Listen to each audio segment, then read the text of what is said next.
Cuando hablamos acerca de otra estructura, un circuito específico que tenemos que ver en la parte motora es el cerebelo. Entonces, el primer circuito habíamos visto que eran ganglios basales. Disculpe, doctora. El micrófono está apagado. Ah, sí. Varón, varón.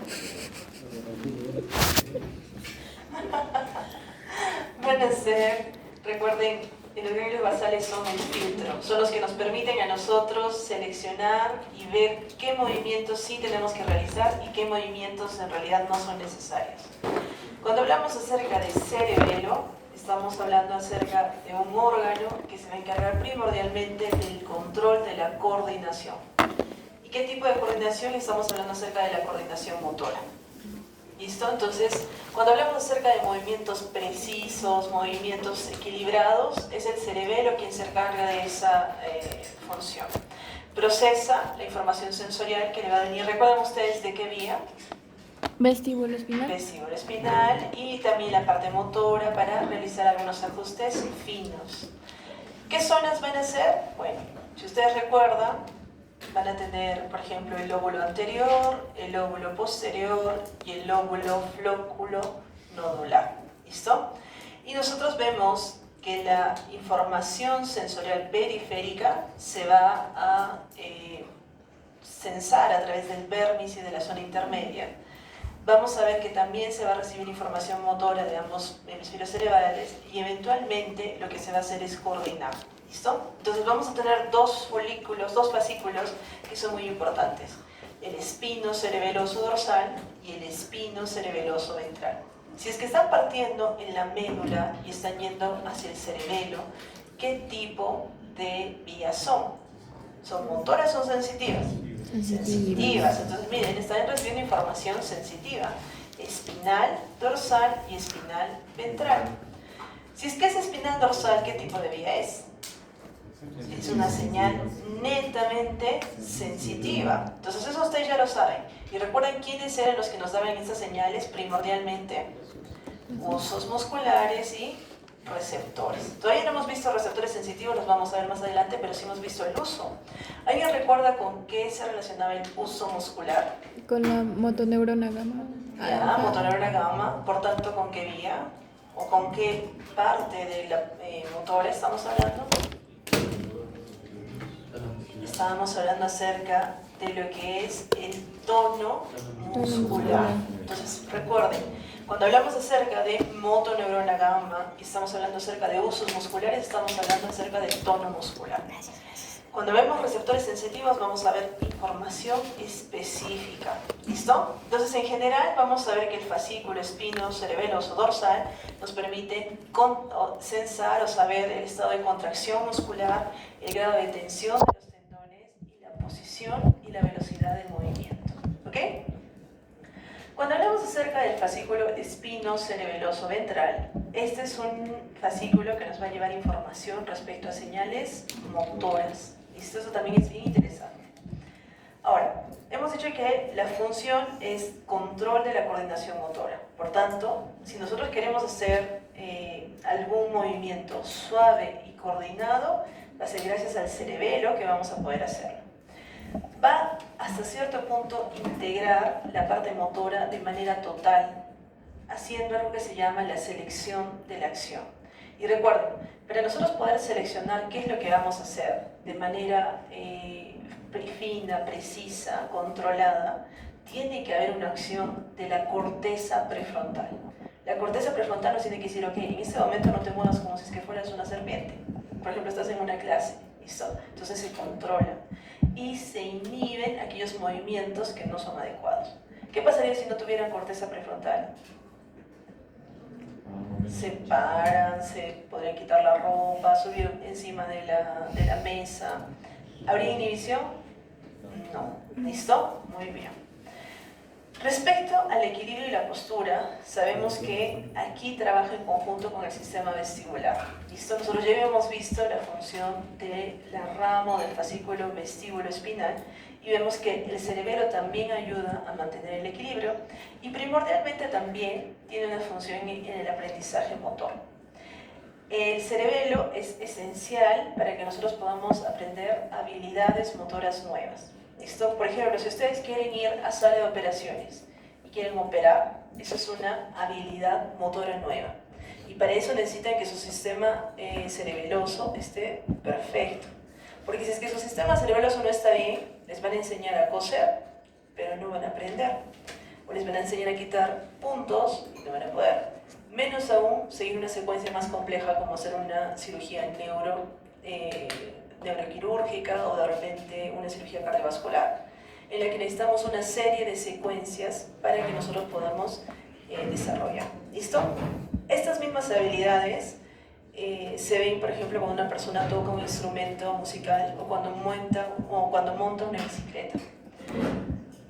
Sí, creo que les he contado que yo tuve la oportunidad de estudiar en Inglaterra, pero yo me fui con una beca que se llama Chifney, por si es que a alguno le interesa. Esta beca es una beca que ofrece el gobierno británico, es decir, la corona británica le ofrece a los estudiantes destacados. Este año se superó el límite de todos los años de postulación y siempre solamente se recluta a 1% de todos los que se postulan. O sea, generalmente somos 3.000, calculen el 1%, ¿no es cierto? 30. Los que tenemos esa beca. Y como parte de las cosas trascendentales que nos enseñaban, era parte de la cultura británica. Por ejemplo, un día nos invitaron para que nosotros vayamos a recibir una misa en la capilla personal de la reina, ¿listo? Con su capellán personal. Que por cierto fue toda una experiencia porque estaba el coro de Eton, el colegio Eton, y espectacular. Pero algo que me llamó mucho la atención es que en ese grupo fuimos como unos 15 alumnos internacionales. Había una chica que ella había sido becada en el área de la música y que obviamente yo creo que ella rozaba con la genialidad musical, que era capaz de interpretar cualquier música nueva que le pusieran con solo escucharla o tararearla. O sea, si ustedes le tarareaban un poquito, ella ya seguía solita la música. Y a mí eso me pareció una genialidad que creo que nunca la había visto en persona. Pero de pronto, esto fue bien interesante, cuando ustedes empiecen a hacer la parte quirúrgica, se van a dar cuenta que las habilidades que aprenden, por ejemplo, para poder extraer un apéndice, son similares a las habilidades que van a ustedes a utilizar para poder sacar a un bebé, es decir, una cesárea. Y son muy similares a las que van a necesitar para hacer, por ejemplo, una cirugía cardiovascular. Y por tanto, obviamente, si es que extrapolamos a esta persona, cuando ella ve lo que nosotros podemos hacer en la área quirúrgica, pues se quedaría absolutamente sorprendido de que podamos seguirle el ritmo, inclusive algunas cosas que nosotros no conocemos. Y es lo mismo, ambas están basadas en esto, en el aprendizaje motor que se está dando en la parte cerebelosa. Entonces recuerden, un componente importante del aprendizaje motor está en el cerebelo, pero era el único lugar, ya habíamos visto otro lugar importante en el cerebro, ¿alguien recuerda?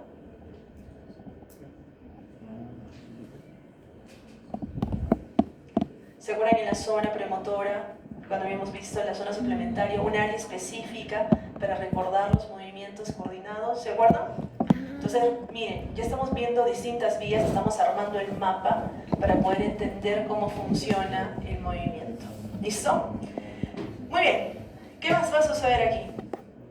A ver, nosotros vamos a ver que van a haber algunos trastornos que tienen que recordar que están asociados a la patología cerebelosa. Uno de ellos se llama la ataxia, que es la falta de coordinación. Cuando un paciente tiene una lesión cerebelosa, por ejemplo, tiene un golpe en la zona cerebelosa occipital y afecta el cerebelo, el paciente no va a poder caminar bien. Lo mismo que sucede, por ejemplo, cuando un paciente tiene intoxicación alcohólica. ¿Qué pasa cuando un paciente tiene intoxicación alcohólica? Camina chueco. Camina raro. ¿Por qué? ¿Y por qué no se le recomienda que, por ejemplo, conduzca? No coordina nada. Hay una falta de coordinación de movimientos. Y por tanto, ¿qué va a suceder? También recuerden, estamos diciendo que tenemos aquí como funciones el hecho de equilibrio, postura, coordinación motora y aprendizaje motor. Es prácticamente como si ustedes le pidieran a un niño de 5 años, conduce, va a tener una alteración en su capacidad motora. Por más de que sea una persona muy experimentada, de repente en una persona muy experimentada, dependiendo del grado de inhibición, va a tener una vía más sólida, pero sigue siendo no una vía adecuada, sino inhibida. ¿Listo?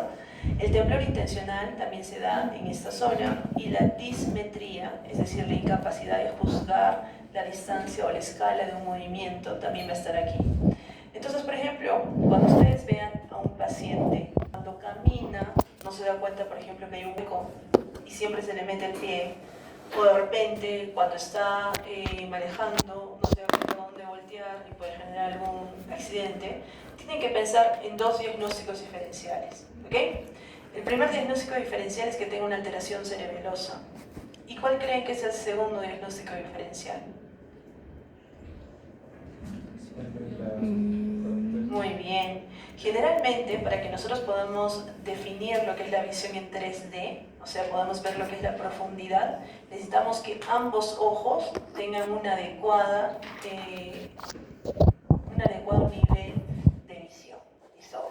Si nosotros tenemos alteraciones de visión, es decir, que no ambos ojos están igual, pero vemos normal, casi siempre estos pacientes tienen alteración para ver en 3D. No reconocen bien los huecos, no pueden ver, por ejemplo, se pueden golpear mucho con las puertas. Si tienen ustedes algún niño que les viene a su consulta de pediatría diciendo, ay, no sé qué le pasa, se golpea mucho, no tiene problemas, mira bien, se golpea mucho, ustedes tienen que tener cuidado con eso. Y me han hecho recordar algo bien interesante. Hace unos años había un doctor, este doctor era muy renombrado, de hecho que era muy conocido, y tenía un problema. Su sobrina tenía alteraciones en el colegio y le habían indicado que tenía problemas de visión. ¿Listo? Entonces, ¿qué creen que ustedes harían? A ver, ustedes son médicos excelentes y vienen y su sobrina tiene un problema de visión. ¿Qué hacen? La llevo a un oftalmólogo. Ya.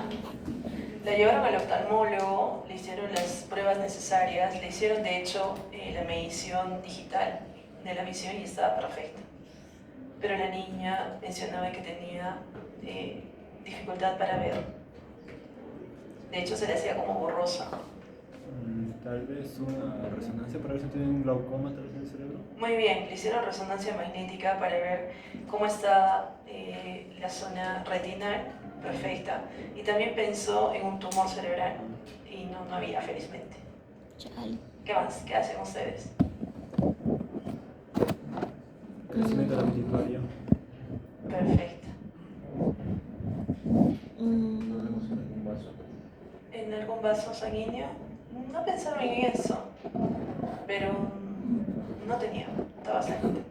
chale. ¿Qué hacen? A ver ustedes. Cuando les diga la respuesta, se van a quedar como yo me quedé en el momento en que me dio la respuesta. ¿Tenía estrabismo o algo parecido? No, felizmente no. Una lesión occipital. No la tenía. Alteración de hormonas. No tenía, felizmente. La llevó donde el pediatra más antiguo porque le dijeron, oye, llévala, que mira. Y le dijeron, miren, ustedes van a aprender eso de nuestra generación. Nosotros hemos ido en la transición entre la generación que todo lo sabía por experiencia y cuando empezó, de hecho cuando yo estaba como en cuarto año, empezó la era de la medicina basada en evidencias. ¿Listo? Primero nos daban como sesiones, ya luego como clases, y para cuando acabé la carrera ya casi todo era medicina basada en evidencias, y se van a dar cuenta que muchos médicos de mi generación les van a hablar mucho de eso, de las evidencias, de los estudios y de por qué hacemos las cosas basadas en estudios. Pero previo a eso, a nosotros nos enseñaban mucho con la experiencia. Decían, en mi experiencia, yo he visto esto, en mi experiencia, lo otro, y realmente les iba bastante bien a algunos médicos, a otros no tanto, si es que no tenían tanta experiencia. Pero cuando la llevó donde este médico, que era muy antiguo, también muy famoso en Arequipa, el doctor se dio cuenta que la niña le había crecido mucho el pelo y su mamá había empezado a hacerle unas colas que le apretaban muchísimo la cara y le ponía chinita. Y de pronto ni bien entró, le dijo, bueno, le quita la cola. La niña agarró y dijo, ay, ya no me duele la cabeza, ya miro bien. Y fue de lo más loco que nos ha pasado a nosotros. Más o menos para que ustedes sepan. Entonces, nunca se olviden de examinar bien al paciente. Nunca se olviden de las cosas. Por ejemplo, me está doliendo el pie. Utiliza la talla adecuada de zapato. Su zapato está bien. quizás hay ahí algo. O sea, las cosas básicas nunca se las pasen, ¿listo? Acuérdense siempre, exacto, lo del salbutamol, que me ha vuelto a suceder. He encontrado otro segundo paciente con el salbutamol que lo utilizaba como perfume. Me ha seguido pasando. Y esas cosas suceden en el día a día, ¿listo? Entonces nunca asuman cosas. Siempre pregunten, vean, sean curiosos.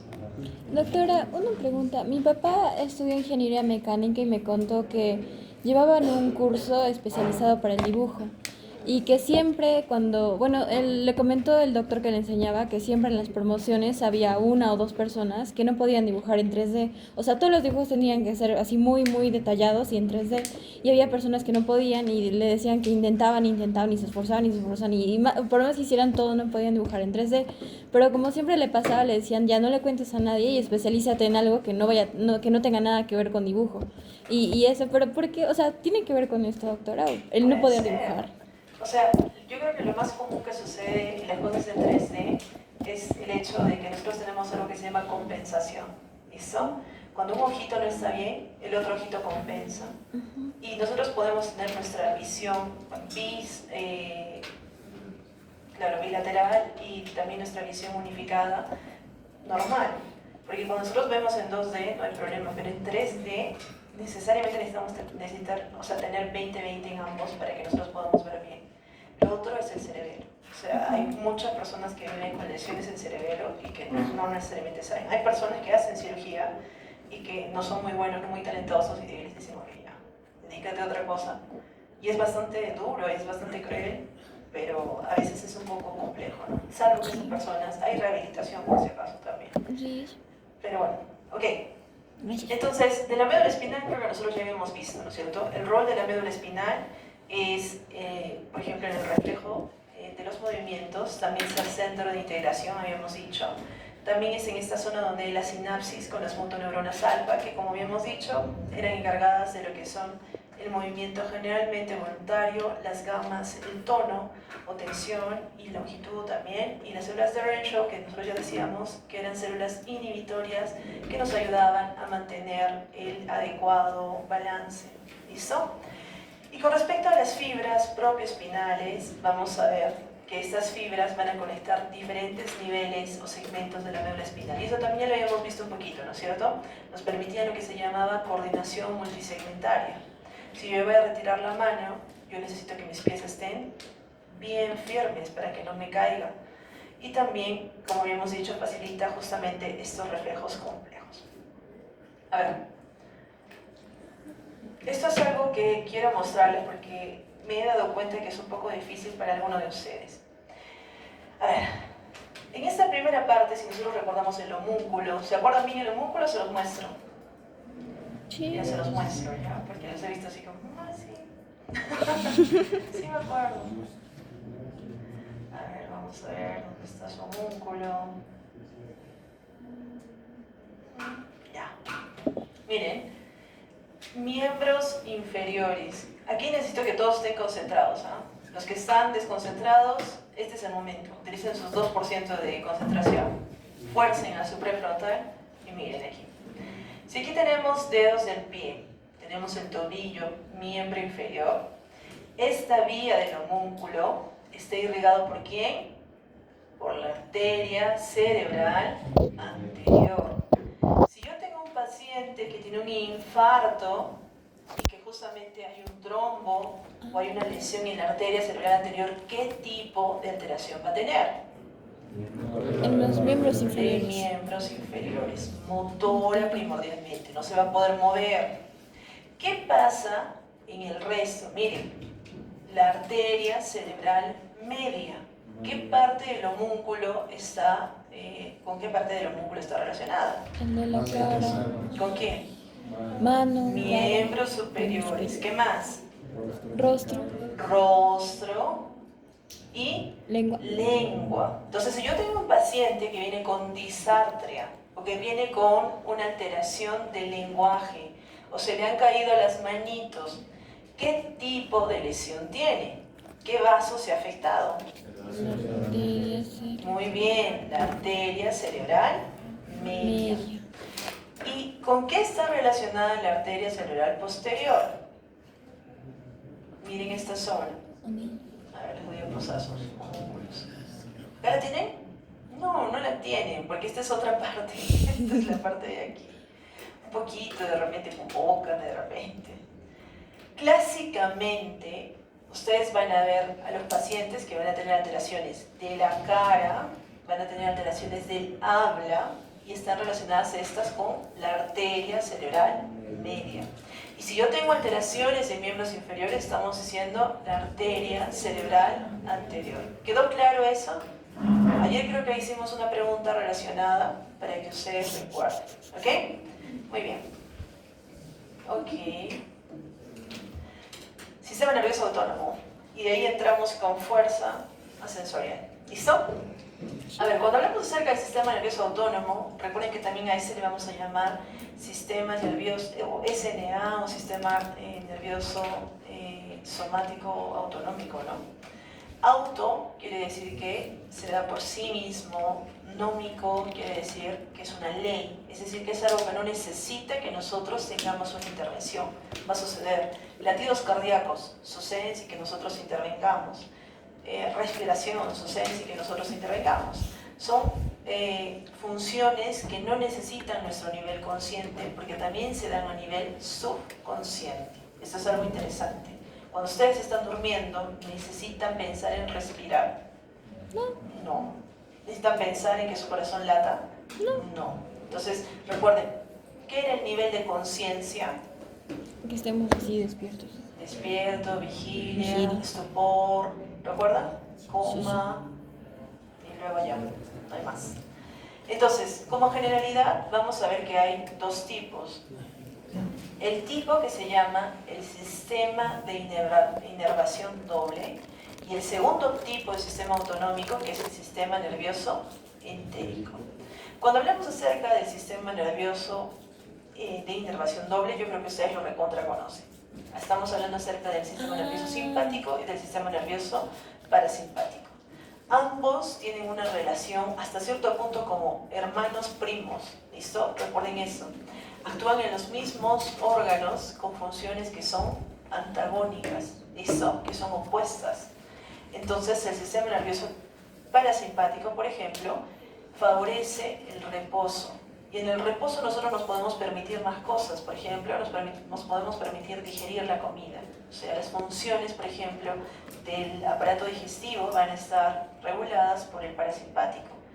Disminuye la frecuencia cardíaca, prioriza esa energía para poder utilizar en la digestión, disminuye la motilidad o está relacionada con la motilidad gastrointestinal, y también está relacionada con la contracción de la vejiga urinaria. Esto es importante que ustedes recuerden. Además, en el sistema nervioso autónomo de tipo simpático es en el que predomina las situaciones de estrés, llamadas también de lucha o de huida. En este caso nosotros vamos a tener mecanismos como aumento de la frecuencia cardíaca para que haya una mejor oxigenación y podamos huir, por ejemplo, si necesitamos nuestros músculos. También vasoconstricción para poder priorizar. Priorizamos nosotros ciertos órganos. Y dilatación bronquial para que podamos respirar bien. ¿Listo? Entonces recuerden, simpático y parasimpático son opuestos. En cuanto al sistema entérico, vemos que va a tener el sistema entérico su propia forma de manejarse. De hecho, a esto se le llama autonomía funcional. Son las mismas estructuras, los mismos nervios, los mismos neurotransmisores, pero se manejan de una manera muy diferente, casi hasta cierto punto independiente. Por eso es que se dice de que el sistema entérico tiene su propio cerebro. Y esto yo quiero que ustedes lo entiendan de aquí para el resto de su vida. Porque si yo tengo un paciente que no come bien, voy a tener un paciente que tiene una alteración de neurotransmisores. Y si es que es una alteración de neurotransmisores, nosotros estamos viendo que van a poder responder a deficiencias y van a poder generar sus propias necesidades. Y miren, ¿qué les digo? ¿Qué pasa si un paciente tuviera depresión? ¿Qué creen que vamos a necesitar para que el paciente supere la depresión? Eso ya lo habíamos visto. ¿Qué necesitábamos? Serotonina. Necesitamos serotonina. De hecho, nosotros habíamos dicho que los inhibidores de la recaptación de serotonina era el tratamiento para la depresión. ¿Qué sucede si yo en el estómago o en el sistema entérico puedo generar mi propia o puedo reutilizar mi propia serotonina? ¿Qué voy a hacer?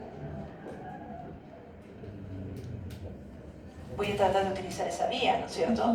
¿Y cómo podría utilizar esa vía? ¿Cómo creen? Utilizando justamente algunos, sí, yo puedo decir algunos componentes de la comida y así reutilizar. Por tanto, si una persona está comiendo mucho chocolate, ¿qué creen que está haciendo su cuerpo? Está recuperando magnesio, pero también está recuperando sustancias necesarias para poder generar neurotransmisores y poder alimentar el sistema. Entonces, recuerden, puede funcionar de manera independiente del sistema nervioso central. Aún no comprendemos completamente cómo suceden ciertas cosas, pero sí sabemos de que hay una modulación. Y la modulación se da gracias al sistema simpático y al sistema parasimpático. Y los neurotransmisores entéricos, primordialmente vamos a tener a serotonina, es decir, la 5-HT, que va a ser uno de los principales neurotransmisores. No es el único, pero es uno de los principales. Entonces, a medida que ustedes vayan progresando en la carrera, yo estoy segura que vamos a tener muchas más investigaciones para que ustedes puedan entender qué es lo que está sucediendo y cuán importante es el rol de la alimentación en el balance y la homeostasis de los neurotransmisores. ¿Listo? Entonces, una función principal va a ser la inhibición y la estimulación.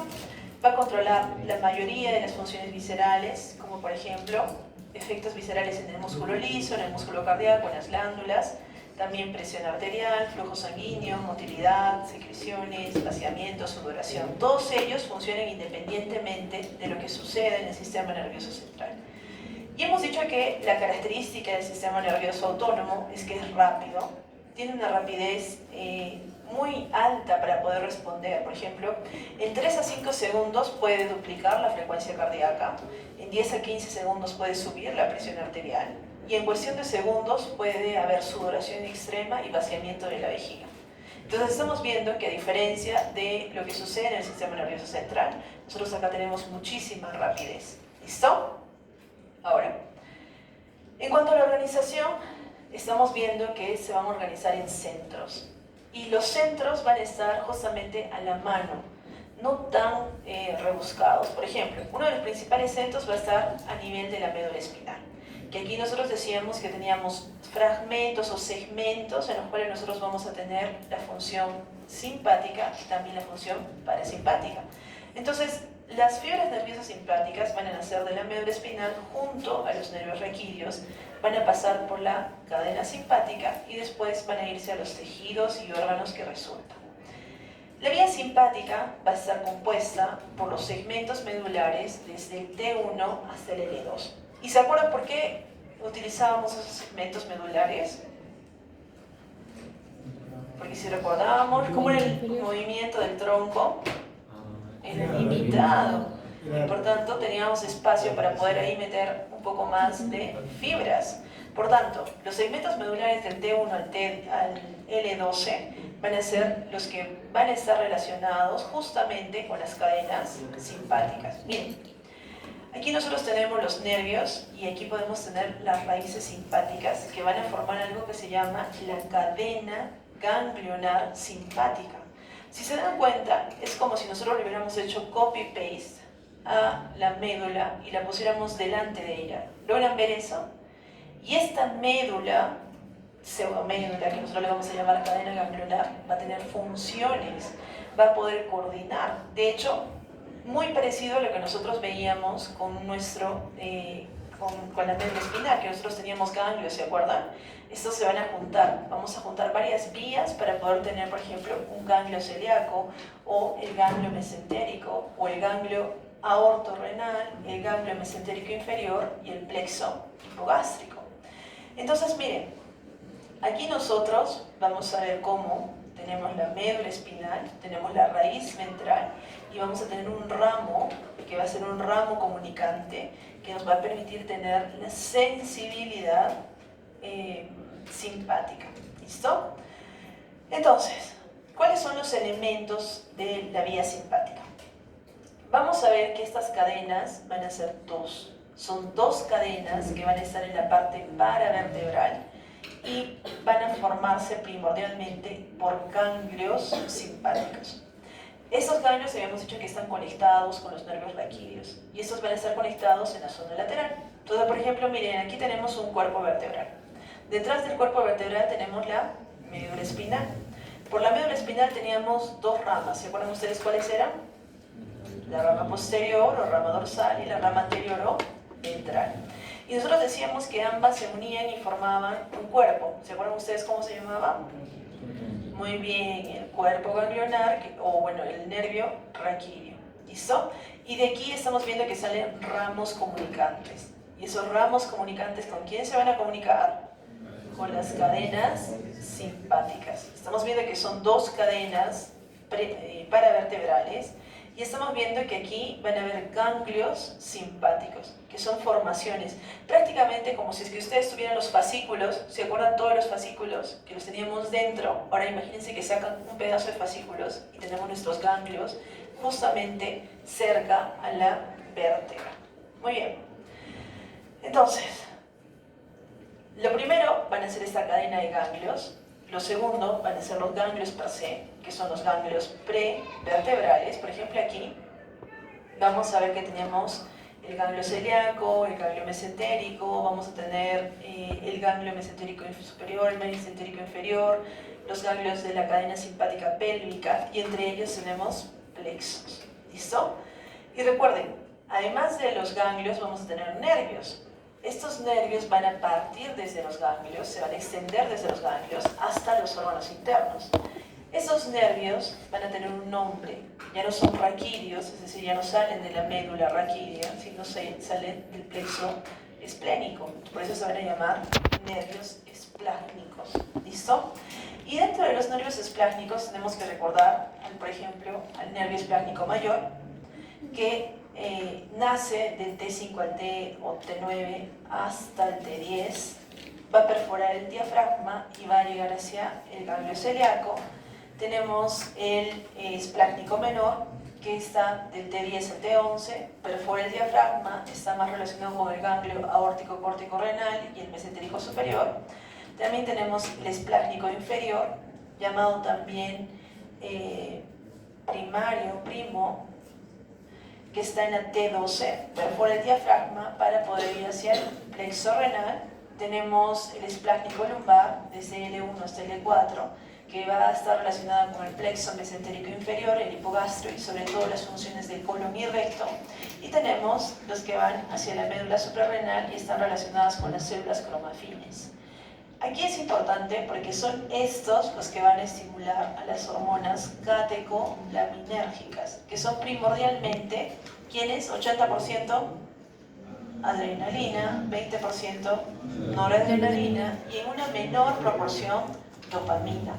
Entonces, miren, mientras que el resto de órganos van a necesitar que se pase por una vía de coordinación, es decir, por un ganglio, el único órgano que no necesita eso es el suprarrenal, que recibe directamente fibras que van a ir hacia esta zona y van a poder activar a las células cromafines. ¿Recuerdan ustedes dónde estaban localizadas las células cromafines? ¿En la médula o en la corteza? Médula, muy bien. Entonces estamos viendo que esta secreción, que va a ser las principales o los principales neurotransmisores del sistema nervioso simpático, está justamente relacionado con estos nervios que están viniendo de esta zona. Entonces, miren, hemos dicho que se van a extender desde la T1 hasta la L2, pero eventualmente van a recibir algunas fibras, por ejemplo de C1, estamos viendo fibras de la C7, C5, para poder cumplir funciones específicas. Pero a ver, concentrémonos en la parte que habíamos visto. Ganglio celíaco y su relación con las secreciones de las, por ejemplo, glándulas hepáticas, de las glándulas del estómago, del páncreas, ganglio mesentérico superior, sobre todo con el funcionamiento del intestino y la válvula ileocecal. La parte de la médula suprarrenal, que ya hemos dicho que es específica. Tenemos también el ganglio aortorrenal. Tenemos el ganglio mesentérico inferior para la zona del colon y el esfínter anal. Y eventualmente el plexo hipogástrico, ya hemos dicho, para genitales, para vejiga. Importante para el músculo detrusor y el trígono. ¿Listo?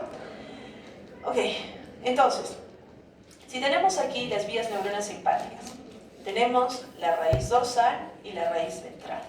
¿Cómo eran normalmente las raíces ventrales? ¿Sensitivas o motoras? Motoras, miren. Entonces aquí tenemos la parte motora, tenemos el ganglio de la raíz dorsal y aquí vemos que entra hacia el nervio espinal. ¿Cómo se llamaban estas formaciones? Ganglios de la cadena simpática. Una vez que se unen allí, miren, pueden tener un ramo que va hacia abajo, que formaría como una sustancia gris intermedia, ¿se acuerdan ustedes? Que se llama ramo gris. Puede ser que ya forme el nervio, una vez que sale del ganglio, que se llamaba nervio, por ejemplo, en este caso es plásmico, o podría, por ejemplo, comunicarse con la cadena superior. ¿Listo? A ver, ¿qué más tenemos que recordar aquí? Desde la asta intermedio lateral, las fibras van a ir por una raíz ventral de la médula, van a llegar hasta el nervio raquídeo, y de ahí ¿a dónde van? Van a salir del nervio raquídeo, las fibras preganglionares la van a abandonar y se van a encaminar a través de un ramo comunicante blanco. ¿Hacia dónde se encamina? Hacia los ganglios de la cadena simpática. Y es allí que, por ejemplo, si es que estamos frente a un plexo específico, si queremos ver el corazón, vamos a ver que son los ramos del T1 y T4, a través de los ganglios cervicales superior, medio e inferior, van a formar un plexo que se llama el plexo cardíaco. Si hablamos acerca de los pulmones, vemos que de T2 a T4 se va a formar el plexo pulmonar y lo que va a hacer es actuar a nivel del músculo liso para poder hacer broncodilatación. ¿Listo? A ver, en general habíamos dicho que pueden seguir tres trayectos. El primer trayecto es que haga sinapsis, y la sinapsis la hace con las neuronas sinápticas postganglionares. Puede ascender o descender en la cadena ganglionar y realizar sinapsis con cualquiera de los ganglios que forman la cadena ganglionar, o pueden recorrer una distancia variable a lo largo de la cadena y después recién irradiar hacia afuera en uno de los nervios simpáticos. Y esto acaba siendo sinapsis en un ganglio simpático periférico. Entonces estamos viendo que la vía puede ser distinta. Un segmento podría tener función a diferentes niveles de la cadena ganglionar y por tanto salir por diferentes nervios esplácnicos. Pero en general se están dando cuenta de que las vías suelen ser solo tres. ¿Listo? Muy bien. Entonces, aquí por ejemplo van a tener el origen de las fibras, por ejemplo, para corazón y pulmones habíamos dicho T1A, T4, y de ahí teníamos hasta el T5 para pulmones, que están yendo por las postganglionares paravertebrales de los ganglios torácicos superiores. O si, por ejemplo, vemos las suprarrenales, decíamos de T10 a T11, y esto no es aplicable porque aquí no habían fibras postganglionares. ¿Listo? Entonces, ¿cómo tienen que estudiar esta parte? Estudien las fibras preganglionares y las fibras postganglionares para que más o menos ustedes entiendan cuál es la función. A ver, algunas preguntas que nos hacemos aquí. Entonces, ¿cuál es la diferencia, chicos, de los nervios motores esqueléticos y de los nervios simpáticos? Porque estamos viendo que están saliendo por la misma vía, ¿no es cierto? ¿Captaron eso, verdad? Sí. Ya, entonces, ¿cuál es la diferencia? Que los motores son más voluntarios y los simpáticos son más simpáticos. Por el ángulo. Músculo. Ya. Simpático. Aparte sale ahí. Ya. ¿Alguien más tiene alguna respuesta? Miren, algo que tienen ustedes que recordar es esto. Nosotros teníamos, a ver, hacia atrás, ¿qué teníamos? ¿Cómo se llamaba esto? El ganglio de la raíz dorsal. Teníamos la raíz dorsal, teníamos el ganglio y bueno, de ahí se formaba el nervio raquídeo. Esta parte es la parte de la raíz ventral. Y aquí nosotros ¿qué tenemos? Una neurona preganglionar. Y aquí vamos a tener un ganglio autónomo y de aquí ¿cómo se llamaría entonces esta otra? Neurona postganglionar. Entonces, en la vía simpática, cada vía simpática que se dirige desde la médula va a estar compuesta por dos neuronas. ¿Recuerdan cuáles eran esas neuronas? Preganglionar y postganglionar. Entonces recuerden eso. Nosotros vamos a tener nuestra neurona preganglionar desde el sistema nervioso central, es decir, desde la médula hacia el ganglio autonómico, y de ahí teníamos nuestra neurona postganglionar, es decir, otra neurona que se encarga del efecto involuntario. Por ejemplo, en este caso está yendo hasta el músculo liso. Esta neurona preganglionar tiene su cuerpo o soma en la médula espinal, y en este caso, si es que es simpática, habíamos dicho que está localizada primordialmente en las zonas laterales de la sustancia gris, en el área tóraco-lumbar, en los segmentos torácicos, desde la 1 a la 12 y los segmentos lumbares hasta la 2. ¿Dónde estaba el axón de la preganglionar? Muy bien, estaba saliendo por el nervio raquídeo y por tanto es un axón mielínico tipo 2. Y obviamente nosotros podemos ver que podría salir por un nervio craneal o por un nervio espinal. Generalmente habíamos visto que la mayoría de ellos salían por nervios espinales y por tanto esto se le llamaba eferencias tóraco-lumbares. ¿Y cómo era su neurotransmisión? Recuerden que estos utilizan la preganglionar, utiliza acetilcolina para su transmisión. O sea, en el momento en que llega el ganglio para comunicarse con la neurona postganglionar, va a necesitar acetilcolina. Con respecto a la neurona postganglionar, vamos a decirle que esta se llama también segunda neurona. La primera neurona fue la que vino del sistema nervioso central. Sabemos que la segunda neurona está fuera del sistema nervioso central, en la parte en la que nosotros llamamos sistema nervioso periférico. El cuerpo y las dendritas, ¿dónde están ubicadas? En el ganglio autónomo. ¿Y el axón dónde está? El axón está localizado en la zona donde va a ir hacia el órgano efector. Y esto es importante, porque mientras la primera parte del axón, o sea, la neurona preganglionar es mielínica, el segundo axón, el axón que es postganglionar, es amielínico. Es decir, es una fibra tipo C. Y el neurotransmisor que se va a usar acá primordialmente es noradrenalina. ¿Podría ser adrenalina? Sí, podría ser adrenalina. ¿Podría ser dopamina? Sí. Y esto la va a diferenciar de las neuronas motoras. Porque miren, ¿cómo era la neurona motora? Una neurona motora salía del asta motora o del asta ventral y iba hacia su órgano efector. Por tanto, es una vía motora esquelética y hay una sola neurona postganglionar. Y esto hace la diferencia, porque en el momento en que pasamos por un ganglio, ¿qué cosas eran los ganglios? Era un soma más, probablemente tejido de sostén. Recuerdan, podría ser una glía. Pero lo importante de eso es de que estas funciones, al tener un pare, dejan de ser voluntarias y se vuelven involuntarias por el hecho de que hay una segunda neurona. O sea, la segunda neurona empieza a trabajar prácticamente como si fuera independiente, al margen de lo que suceda en la parte dependiente. ¿Hemos entendido eso? O sea, es como que hay una desviación de la información, ¿ok? Entonces, miren, si comparamos el sistema motor, por ejemplo, los órganos efectores del sistema motor somático van a ser los músculos esqueléticos, mientras que hablamos del sistema nervioso autónomo, ¿quiénes son? Músculo cardíaco, vísceras, músculo liso, glándulas. Si nosotros vemos, hay ganglios en el motor somático, motor, no estamos hablando sensitivo, motor, no. Mientras es que hablamos del sistema nervioso autónomo, sí, nosotros habíamos visto que era importante y era el ganglio que nosotros llamábamos ganglio simpático, que estaba localizado justamente donde está el soma de la segunda neurona. ¿Cuántas neuronas hay en el sistema motor somático? Una neurona, la motoneurona. Y si es que nosotros vemos el sistema nervioso autónomo, ¿cuántas neuronas hay? Dos. La preganglionar y la postganglionar. ¿Qué tipo de neurotransmisor utilizaba la preganglionar? Acetilcolina. ¿Qué tipo de neurotransmisor utilizaba la postganglionar? Noradrenalina, adrenalina o dopamina, pero generalmente noradrenalina. ¿Y qué pasaba con la motora? Muy bien, generalmente utilizaba acetilcolina porque esa era la placa neuromotora. ¿Se acuerdan ustedes? Neuromuscular.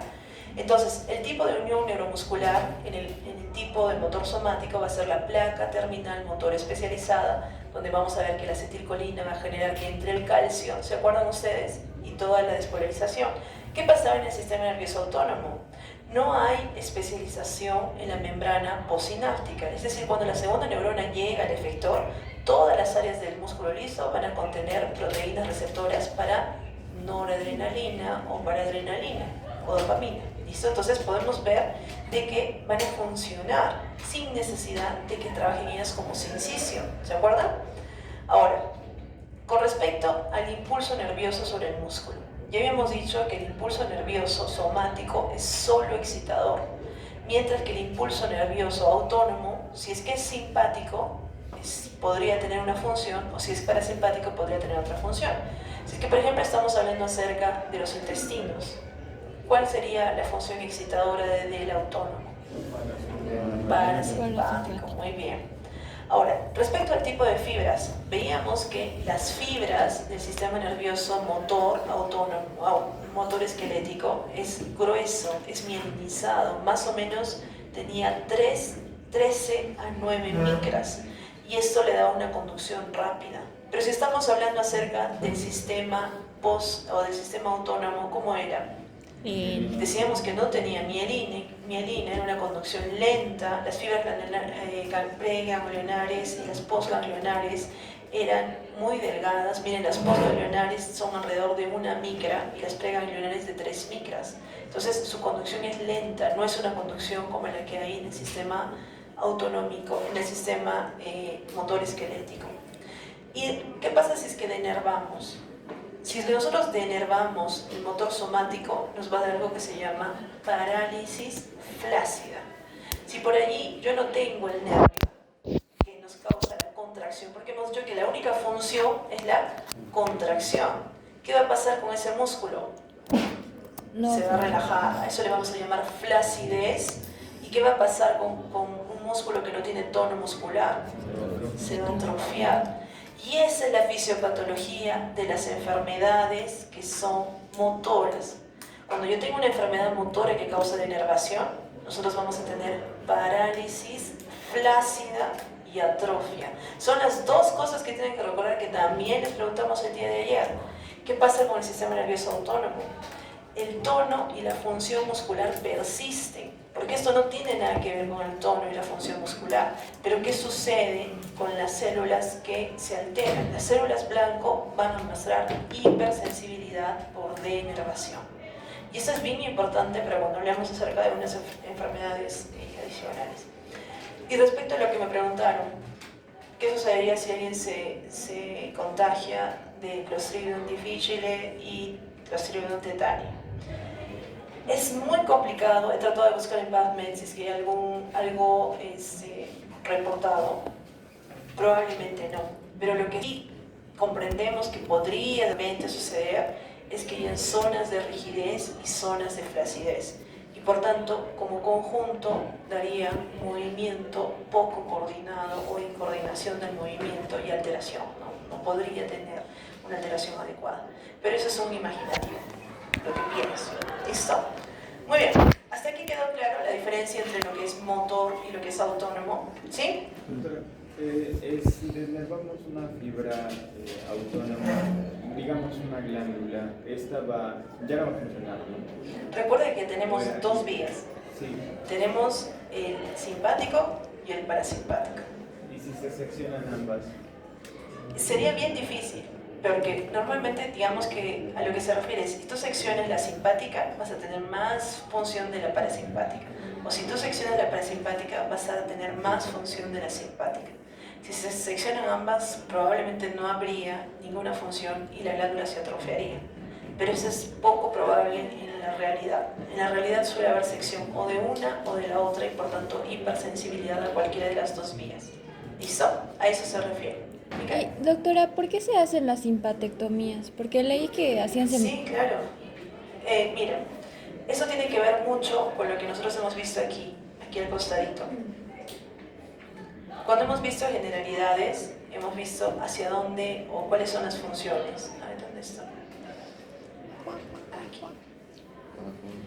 Y no se les había mencionado, pero es importante que ustedes vean. Una parte simpática va a estar justamente conectada con los ganglios superiores. Y estos ganglios superiores van a estar relacionadas con las glándulas sudoríparas. Hay algunos pacientes que tienen algo que se llama hiperhidrosis. En la hiperhidrosis ellos tienen sudoración extrema. Por ejemplo, sudan de la zona de sus axilas, de las manos, de la cara y de otros lugares más. Y estas personas a veces es muy complicado su vida diaria. ¿Listo? Yo alguna vez tuve alguna compañera que tenía hipertiroidismo, pero que además tenía hiperhidrosis, tenía que andar siempre con una toalla. Si nosotros le damos su examen terminaba completamente mojado. Y eventualmente, por ejemplo, firmar un contrato o hacer algo adicional era muy complicado. Entonces, en personas en las cuales esta alteración afecta su vida diaria, hacemos nosotros una sección simpática. Y al hacer una sección simpática, nosotros quitamos la acción simpática en esta área. Por ejemplo, en el área de la hipersecreción. Y por tanto, el paciente puede curar parcialmente, ¿no?, su hiperhidrosis. Entonces, está indicado en algunas cosas muy específicas. ¿Ok? Gracias, doctora. Bien, Una consulta, doctora. No entendí muy bien acerca del origen de la neurona pregangliar. Es totalmente indiferente. O sea, los orígenes están determinados ya en determinados niveles de la médula espinal y no tiene nada de relación con la parte superior del cerebro, del cerebro. tiene poca, ya vamos a ver más adelante, pero prácticamente trabaja independientemente. O sea, las zonas que les hemos dicho que son las zonas medulares, son las zonas donde van a salir la neurona preganglionar simpática y van a tener su función ahí. Ya vamos a ver más adelante que, por ejemplo, sobre todo a niveles superiores vamos a tener algunos componentes cervicales y todo lo demás. Pero clásicamente, o sea, lo que tiene que quedar guardado en su memoria es que si nosotros estamos hablando acerca del nivel simpático, estamos hablando acerca desde el T1 hasta el L2, L3 máximo. Y esa es una zona donde vamos a tener claramente nuestros ganglios paravertebrales y vamos a tener nuestra función simpática. Ahora, ¿vamos a tener componentes de otros? Sí, de hecho que vamos a tener, y lo vamos a ver más adelante cuando veamos algunas especificaciones. Pero a este nivel lo que tienen que dominar es esa parte. ¿Listo? ¿Algo más? ¿Alguna duda más? Muy bien. Ya, yo sé que esto les ha cansado, yo sé que es difícil, pero si no se los explico así, yo les voy a decir, particularmente, a mí nunca me explicaron la parte simpática. Tuve que descubrirla por mí misma. Y yo siento que es muy importante para que ustedes comprendan lo que viene más adelante, que van a ser justamente el resto de. Hasta aquí nosotros habíamos mencionado la vía simpática, ¿cierto? A ver. Hemos visto la vía simpática, hemos ya resuelto, hemos dicho esto y creo que ya la acabamos. Además del centro, que es la médula espinal, lo que nos preguntaba un poquito Miguel, y lo vamos a detallar brevemente. Otros dos centros que intervienen en la parte autonómica son el tronco encefálico y el hipotálamo. Yo siento que si ustedes no tienen esto claro, es un poco complejo más adelante. Pero la claridad de esto tiene que ser limitada. Cuando hablamos acerca del tronco encefálico, vamos a ver una función primordialmente parasimpática. Si nosotros decíamos que de la T1 hasta la L2 era primordialmente simpática, la vía que está por fuera de esto va a ser generalmente parasimpática. Entonces, nosotros vamos a ver que la vía parasimpática se va a encargar de la regulación de funciones corporales. ¿Listo? Nosotros, cuando estemos con predominancia parasimpática, quiere decir que estamos en un momento en el cual nos podemos permitir utilizar la energía de una manera inteligente.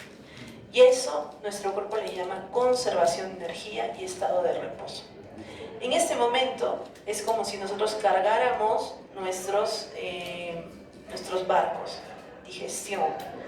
Nosotros guardamos pan para mayo, almacenamiento de energía. Y finalmente, recuerden, algo que nos consume mucha energía es nuestra frecuencia cardíaca y los movimientos oculares, y por tanto tenemos reducción de la frecuencia cardíaca.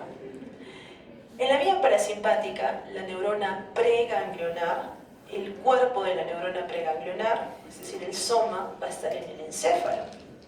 Generalmente va a estar en los núcleos de los nervios craneales. ¿Y qué nervios craneales tienen este componente parasimpático? Lo van a tener el núcleo del nervio craneal 3, que se llama motor ocular común, el 7, que es el nervio facial, el 9, que es el glosofaringio, y el 10, que es el vago o neumogástrico. Todos ellos van a brindar información, van a brindar la neurona preganglionar para el sistema parasimpático. En la médula espinal también vamos a tener algún componente de las asas laterales de la sustancia gris, pero sobre todo de los segmentos sacros, S2 hasta el S4. ¿Y por qué creen que utilizamos esos segmentos? ¿Tenemos movimiento extremo en esos segmentos? No. Entonces están viendo, las zonas de movimiento no las vamos a tocar. Plexo cervical, la zona del plexo o lo que necesitamos nosotros para mover miembros inferiores. Pero todos aquellos segmentos que no se mueven mucho los vamos a utilizar para el sistema nervioso autónomo, como los torácicos y el sacro. ¿Listo? Entonces, si les preguntan, ¿existen componentes autonómicos en la médula espinal? Sí. Sí. Si es que le dicen respecto a al sistema nervioso simpático, ¿qué componentes? De la T1 a la L2. L2. Y si les dicen parasimpático, de la S2 a la S4. Pero recuerden que el parasimpático también tiene en los núcleos de los nervios craneales. ¿Dónde está el axón de la neurona preganglionar? El axón de la neurona preganglionar primero es mielínico y es de tipo B. Va a estar localizado cercano o dentro de los nervios craneales y nervios espinales, que van a ser primordialmente parasimpáticos. A estos se les va a llamar eferencia craniosacra. Y recuerden, las fibras preganglionales del sistema parasimpático son largas y van a viajar hacia los ganglios que van a estar dentro de los órganos o cerca de los órganos efectores. Y la neurotransmisión preganglionar va a ser a través de acetilcolina. Pero ¿qué pasa con la neurona postganglionar? Pues las neuronas postganglionares, en el caso parasimpático, son neuronas cortas, muy cortas comparadas con el sistema simpático, y también liberan acetilcolina. Entonces aquí ya tienen su principal diferencia, y yo creo que esto tiene que quedar claro, si no, no podemos pasar. ¿Listo? Entonces, si es que estamos hablando acerca del sistema simpático, ¿cuántas neuronas hay? 2. Muy bien. ¿Cómo se llama? Preganglionares. La preganglionar. Y Y la postganglionar. la postganglionar. Muy bien. La preganglionar, ¿qué utiliza? ¿Con neurotransmisor utiliza? Acetilcolina. Muy bien. ¿Y la postganglionar? Noradrenalina. Noradrenalina. Muy bien. Y si es que hablamos del sistema parasimpático, ¿qué utilizamos? ¿Cuántas neuronas hay? 1. No, 2. ¿Ya ven? Por eso, repito. 2, doctor. ¿Ya ven? Por eso repito. Se andan durmiendo y luego me dicen, no, nunca nos dijo, nunca nos enseñó. Ay. En el parasimpático, ¿cuántas neuronas tenemos? 2. Muy bien. ¿Cómo se llama la primera? Preganglionar. Muy bien. ¿Y la segunda? Postganglionar. Muy bien. ¿Qué neurotransmisor utiliza la preganglionar?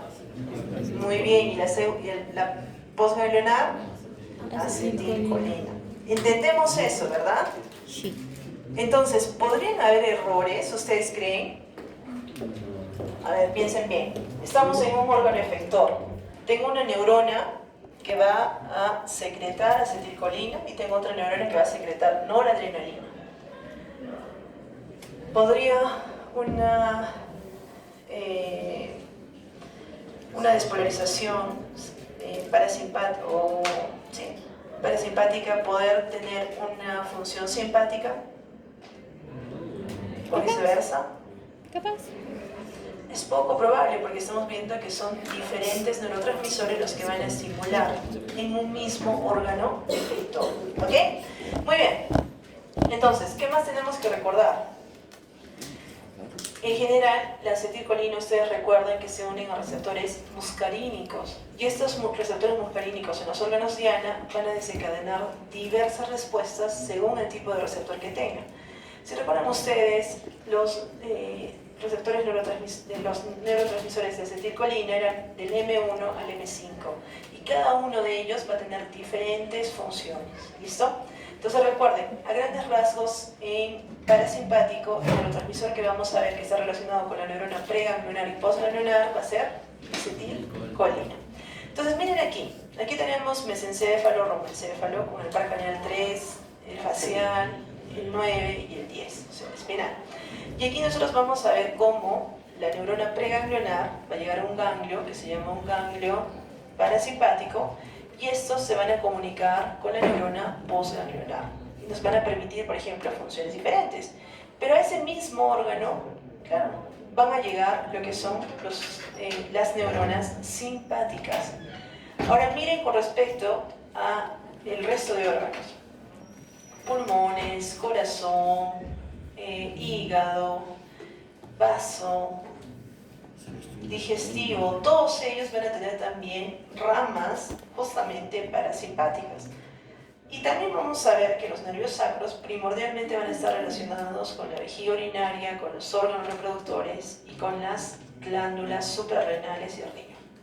Entonces, ¿qué teníamos que recordar acá? Por ejemplo, si yo tengo un ganglio, por ejemplo el ganglio ciliar, que es un ganglio parasimpático, va a recibir información del mesencéfalo y del nervio probablemente motor ocular común, que era el tercero, y se va a ubicar o va a tener una acción a nivel del ojo, del músculo liso del iris y del cuerpo ciliar. O por ejemplo, si yo tengo, lo que les interesa a ustedes, el par 10, salen del bulbo raquídeo, llegan a los ganglios terminales en un órgano y van a estimular, por ejemplo, la bradicardia en el corazón o de repente que tengamos nosotros una respiración un poquito más lenta en los pulmones o van a acelerar el tracto gastrointestinal. Todo eso va a tener funciones específicas. Entonces aquí podemos ver un poco la vía de los nervios, entre ellos el nervio vago, que va a proporcionar primordialmente inervación parasimpática a casi todos los órganos de la vía torácica y abdominal. ¿Listo? Entonces están viendo que el nervio vago, el 10, va a tener un rol muy importante en la vía parasimpática. También llevamos información o tenemos centros en el hipotálamo. En general vamos a ver de que no solamente el hipotálamo, sino lo que ha preguntado un poco Miguel, la corteza cerebral, primordialmente la corteza límbica, puede transmitir señales hacia los centros inferiores e influir en el control autónomo. Por ejemplo, si ustedes ven pasar, no sé, el chico o la chica de sus sueños, ¿qué va a suceder con el sistema autónomo de ustedes? De sus sueños, no cualquier persona, la persona de sus sueños. Es muy probable que tengan taquicardia, algunos van a tener sudoración, espero que no tengan salivación, ya me daría vergüenza, pero bueno, podría suceder. Entonces recuerden, esto está articulado a nivel de la corteza límbica y obviamente estamos hablando acerca de un componente de la corteza cerebral. Entonces, respondiendo a tu pregunta, Miguel, ¿hay una conexión? Sí. ¿Es la conexión principal? No necesariamente. ¿Listo? Pero es lo que explica por qué una persona, por ejemplo, tiene taquicardia cuando va a hacer una exposición, o por qué está tranquila cuando está con una persona que quiere, con un cachorrito, con un gatito, con algún animalito que le gusta. ¿Listo? Entonces todo eso nos explica un poquito estas funciones. ¿Ok? Finalmente, los reflejos viscerales, recuerden que son señales sensitivas subconscientes que proceden de los órganos viscerales y que pueden llegar a los ganglios autónomos, trombocefálico, hipotálamo y que van a devolver una respuesta refleja. ¿Listo? A ver, ¿qué más teníamos que recordar de esta parte? Fácil, la neurotransmisión autónoma. ¿Cuáles son los principales neurotransmisores autónomos? Acetilcolina y noradrenalina y seguimos los otros, ¿no? Acetilcolina, recuerden que es el principal neurotransmisor parasimpático. Se va a liberar en las neuronas preganglionares, ambas, simpáticas y parasimpáticas, pero en las neuronas postganglionares parasimpáticas van a tener un rol primordial. Habíamos dicho que había distintos tipos de receptores. Los receptores nicotínicos, ¿recuerdan dónde estaban localizados? A nivel central, y los muscarínicos a nivel periférico. Entonces recuerden, los nicotínicos estaban localizados a nivel de las sinapsis ganglionares del sistema nervioso autónomo y la unión neuromuscular, y aquí teníamos los canales iónicos activados por acetilcolina que permiten el flujo de iones y la despolarización. Y cuando hablábamos acerca de los muscarínicos, les decía que habían distintos tipos de muscarínicos, ¿recuerden? Estos están localizados en los órganos efectores y teníamos del 1 al 5. Solamente para que recuerden, M1 van a estar localizados a nivel de las glándulas exocrinas y nos van a permitir la secreción glandular. El sistema nervioso central, cuando estén localizados los M1 en el sistema nervioso central, nos van a permitir la modulación cognitiva. Si, por ejemplo, ustedes vienen a la clase, están exponiendo y tienen taquicardia, y para colmo yo soy un mal docente y les digo, ay Dios mío, qué vergüenza, y para colmo, no sé, daños, autoestima, eso va a generar una modulación cognitiva en ustedes. Y por eso ustedes siempre tienen que ser racionales al respecto.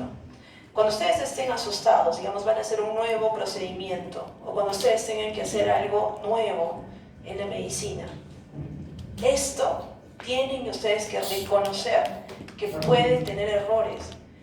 Y el comentario que venga de cualquiera de sus docentes, al margen de que sea la persona más experta a nivel mundial de ese punto, no tiene nada que ver con ustedes. Es una apreciación subjetiva de esa persona u objetiva si es que efectivamente hicieron algún error. Pero si es que ustedes permiten que eso afecte cómo se sienten ustedes mismos respecto a lo que están haciendo, van a alterar su modulación cognitiva. O sea, una respuesta como esa la pueden ustedes neuromodular, siempre y cuando la racionalicen. ¿Ok? Espero que me hayan entendido eso. Si no, un poco triste. En general, cuando hablamos acerca de los M2, están principalmente en el corazón. La estimulación por acetilcolina de los M2 van a disminuir la frecuencia cardíaca y esto se le llama efecto inotrópico negativo. ¿Listo? Ustedes van a ver que cuando tengamos un paciente que tenga, por ejemplo, taquicardia, algo que nosotros hacemos es estimular el nervio vago. ¿Por qué? Porque este efecto inotrópico negativo podría potencialmente bajar la frecuencia cardíaca. Hace unos meses, no sé si recuerdan que les mostré un paper que decía estimulación anal para la taquicardia. ¿Qué hacía la estimulación anal? Estamos diciendo que va a estar relacionado con los plexos sacros. Loco que hayan hecho eso, yo tampoco no lo haría, sabiendo que tenemos nosotros una forma sencilla de estimular el sistema del vago, pero lo hicieron por ánimos de la fisiología. Pero, ¿qué vías estuvieron estimulando? Las vías sacras parasimpáticas. Y por tanto, ¿qué hicimos?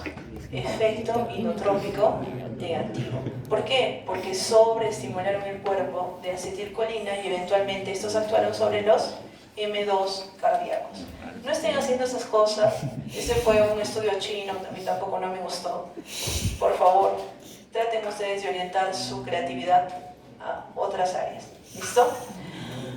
Ya conversaremos eventualmente de ese paper en algún otro momento.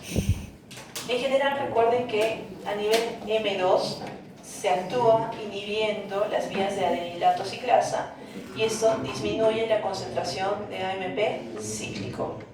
Las M3 van a estar localizadas a nivel de las glándulas y cuando estamos a nivel glandular se va a aumentar la secreción glandular tanto de saliva como de sudor. Y vamos a ver que a nivel del músculo liso va a contraer el músculo liso causando broncoconstricción y contracción de la vejiga. Los M4 y los M5 tienen una localización similar en el sistema nervioso central y estos van a modular los procesos neuronales y en general su función exacta no está dilucidada, pero sí sabemos de que hay una relación primordialmente con la neuromodulación. Y eso es importante que ustedes recuerden. A ver, con respecto a la noradrenalina. La noradrenalina, le llamamos también NA o norepinefrina, es el principal neurotransmisor ¿de qué vía? Simpática, muy bien. ¿A qué nivel? Postganglionares. Nervios postganglionares. Se van a liberar desde las terminaciones nerviosas simpáticas en los órganos efectores y van a tener receptores que se llaman receptores adrenérgicos. Entonces la noradrenalina actúa sobre receptores adrenérgicos. Estos receptores adrenérgicos son de dos tipos, receptores alfa y receptores beta. Los receptores alfa son de dos tipos adicionalmente. Alfa 1, que están en los vasos sanguíneos, estos van a producir vasoconstricción, tanto en piel, riñones, tracto gastrointestinal primordialmente, y van a participar en la contracción del músculo liso, sobre todo a nivel del esfínter vesical. Y el alfa 2, que van a estar en las terminaciones presinápticas, van a inhibir la liberación de otros neurotransmisores por retroalimentación negativa, y también se van a encontrar en algunos órganos como el páncreas, inhibiendo la secreción de insulina. ¿Y por qué creen que inhiben la secreción de insulina? ¿Por qué ya comimos? ¿En qué momentos utilizamos el simpático? Para huir. Muy bien. ¿Qué necesitamos en ese momento? glucosa. Si necesitamos glucosa, necesitamos que la insulina medita la glucosa. No. Sí. Fuertes declaraciones. La insulina la necesitamos para que podamos utilizar la glucosa, porque no nos sirve de nada que esté afuera, necesitamos que esté dentro de las mitocondrias para que podamos nosotros producir, en general, producir energía. Pero ¿qué sucede si es que nosotros utilizamos la insulina para almacenar la glucosa? Ahí sí nos causaría un problema. Entonces por eso es de que nosotros tenemos la inhibición. Con respecto a los receptores beta, recuerden, vamos a tener los beta 1, los beta 2 y los beta 3. Y miren, me estoy tomando un montón de tiempo porque ustedes se van a dar cuenta que muchas veces, muchos de los fármacos que ustedes van a estudiar el próximo año van a estar relacionados con esto. Van a ser inhibidores beta, inhibidores alfa, inhibidores no selectivos, inhibidores selectivos. Cuando estamos hablando acerca de los beta 1, van a estar primordialmente a nivel del corazón. Y estos aumentan la frecuencia cardíaca y se llama esto cronotropismo positivo y la fuerza de contracción, es decir, inotropismo positivo. También van a liberar renina de los riñones. ¿Se acuerdan ustedes para qué usábamos la renina? Para El sistema renina, angiotensina, aldosterona, regulando la presión arterial. Con respecto a los beta 2, vamos a ver que van a estar en el músculo liso de los bronquios y aquí van a causar broncodilatación.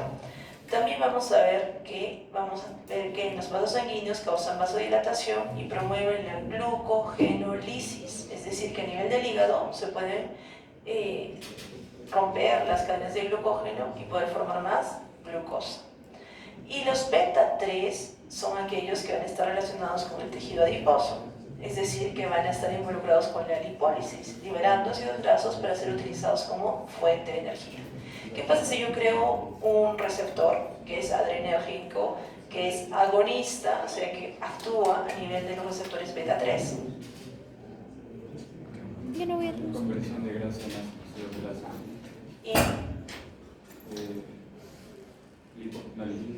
Y lipólisis. ¿Qué más? ¿Es bueno, es malo? ¿Sería rica? ¿Me volvería pobre? ¿Engordaría más?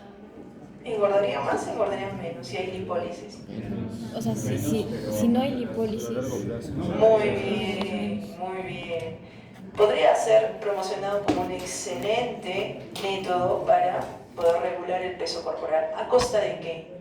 A costa de que se formen placas ateroscleróticas. Chale. Y por tanto, ¿eso es algo bueno o malo? Malo, malo. Estarían delgaditas, pero con infarto o de repente alguna otra alteración. ¿Listo? Mucho cuidado cuando salga un medicamento nuevo que vaya a revolucionar el mundo, porque ustedes tienen que entender la fisiopatología de lo que está sucediendo. ¿Listo? En cuanto a otros neurotransmisores, ya hemos dicho, ¿no es cierto?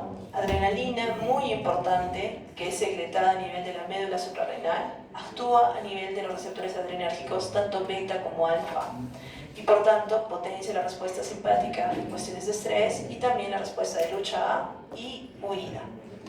La dopamina también va a tener un papel en algunas neuronas simpáticas, especialmente en los riñones, donde nos va a permitir actuar a nivel de unos receptores específicos que se llaman receptores dopaminérgicos. Y estos receptores dopaminérgicos primordialmente son dos, los D1 y los D2. Los D1 están en los vasos sanguíneos renales y causan vasodilatación renal, mejorando la filtración glomerular y promoviendo la excreción de sodio. Y los D2 van a estar en las neuronas del sistema nervioso central y periférico, modulando la liberación de neurotransmisores como acetilcolina y noradrenalina. El óxido nítrico también es otro neurotransmisor, pero este no es un neurotransmisor clásico, sino que es crucial para la modulación autonómica.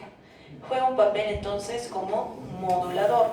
Por ejemplo, en algunas sinapsis parasimpáticas va a causar vasodilatación, como en el sistema cardiovascular, y también juega un papel en el flujo sanguíneo. Pero en algunas sinapsis parasinápticas va a causar la relajación del músculo liso. Óxido nítrico es la vía principal en la cual funciona el Viagra. Y de hecho, cuando se inició los estudios, se utilizaba el óxido nítrico para que nosotros podamos tener reperfusión, una mejor perfusión en los pacientes que tenían infarto. Pero se dio cuenta que todos ellos también tenían otro efecto adverso. Y de pronto, ¿saben ustedes que eso fue en me parece que fueron en las empresas de Alfred Nobel, por si acaso? ¿Listo? En cuanto a los péptidos, vamos a tener el péptido intestinal vasoactivo, que es un cotransmisor que actúa principalmente a nivel del sistema digestivo, promoviendo la relajación del músculo liso y causando vasodilatación. Y la famosísima sustancia pain, que creo que le hemos descrito ayer, ¿no es cierto? Estaba relacionada con qué vía? El Dolor, transmisión del dolor. Va a modular, y esto es importante, a nivel del sistema nervioso simpático, la sustancia P lo que modula es el grado de inflamación de los órganos viscerales y por tanto motilidad gastrointestinal. Entonces un paciente que tiene dolor puede ser que venga con estreñimiento o puede ser que venga con dolores referidos.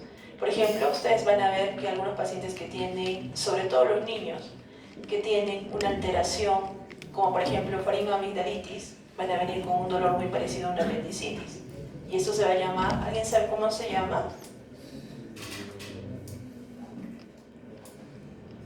Es un dolor mesentérico, es un dolor inespecífico que justamente se da por un aumento de la sustancia P. ¿Listo?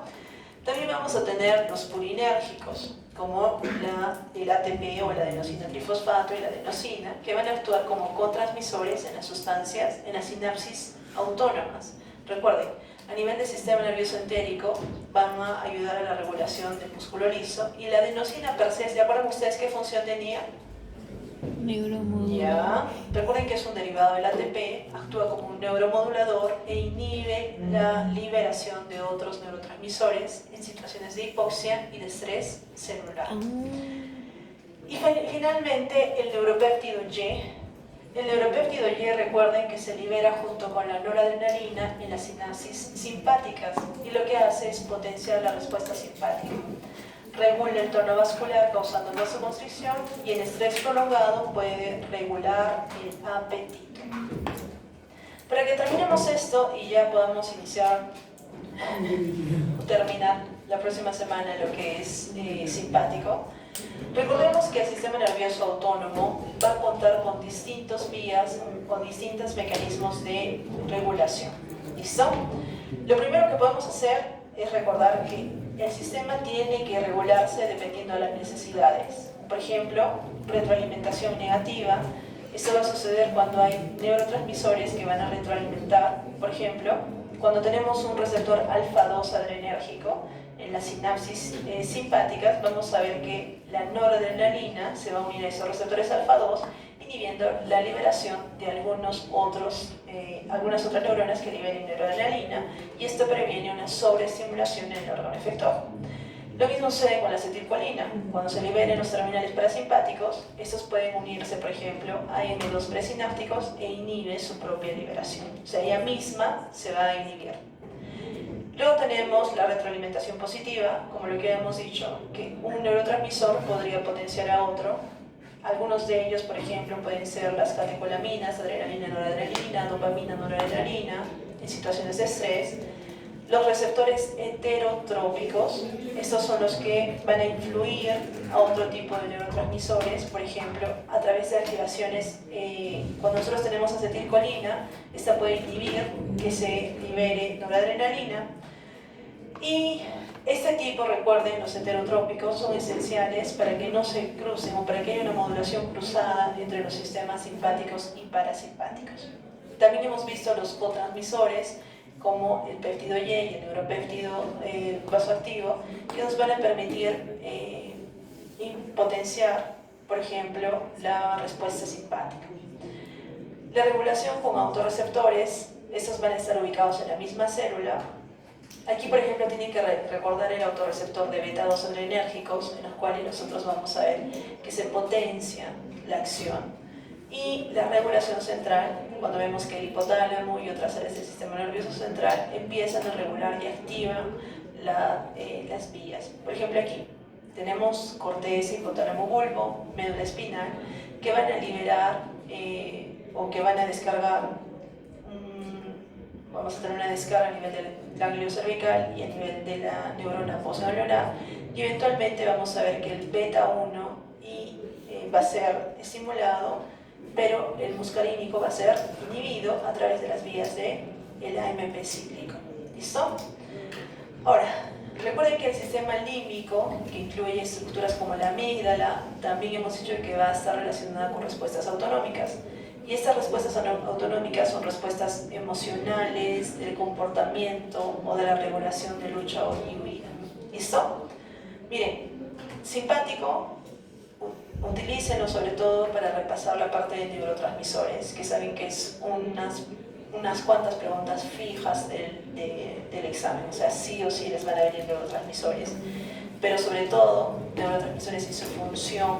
¿Ok? La próxima semana o el domingo, dependiendo de lo que nos diga su compañera, más o menos les comento para que ustedes puedan ayudarle. Podemos tener una clase en físico a cualquier hora del lunes.